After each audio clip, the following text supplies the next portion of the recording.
Hello বন্ধুরা, কেমন আছো সবাই? আশা করি সবাই ভালো আছে আর আমিও ভালো আছি। আজকে ভিডিওটা অন্যরকম, ভিডিওটা স্কিপ করবে না, দেখতে থাকো।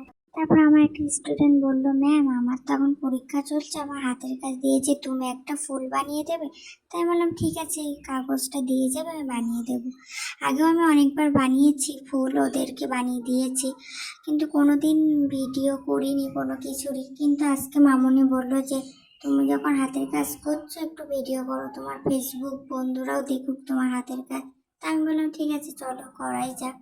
তারপরে দুটো আর্ট পেপার নিয়েছি, যে কোনো কালারই তোমরা নিতে পারো, তা ও এনে দিয়েছে। তোমরা প্রথমেই তো দেখছো কি কি ভাবে করলাম। তারপরে এই পাশ ওপাশ সুন্দর করে ভাঁজ করে নিতে হবে। তারপরে আমি এরকম চারটে বানিয়ে ফেলেছি। তারপরে আটাটা দিয়ে ভালো করে জুড়তে হবে যেন খুলে না যায়। তারপর ওর এই জিনিসটা বানাতে বানাতে আমার স্কুলের কথা মনে পড়লো, আমরাও স্কুলে এইসব বানিয়ে নিয়ে যেতাম। তাই সেই দিনের কথা মনে পড়লো। এই ফুলটা সুন্দর করে আঠা দিয়ে কমপ্লিট করলাম। তারপরে এরকম করে অনেকটা কেটে নিতে হবে। তারপর একটা পিঙ্ক কালারের পেপার ওরকম চারটে পাঁচটা ভাগ করেছি। তারপরে সেম ভাবেই এবার ওপাশ ভাঁজ করে নিতে হবে। তারপরে আঠা দিয়ে জুড়তে হবে। দেখো আমি সবটাই জুড়ে নিয়েছি, চারটে করেছি। এবার চারটে ফুলও করেছি। আমি ততটা ভালো পারি না, তাও চেষ্টা করলাম।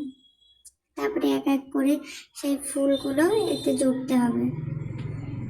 তারপরে মামুনি এসেও একটু হেল্প করে দিয়েছিল আমাকে, কিন্তু সেই সময় ভিডিও করতে পারিনি। আর দুজন মিলে লাস্টেটা শেষ করলাম। এই ফাইনাল লুক। আমি ততটা ভালো পারি না, তাও চেষ্টা করেছি। কেমন হয়েছে প্লিজ একটু কমেন্ট করো সবাই।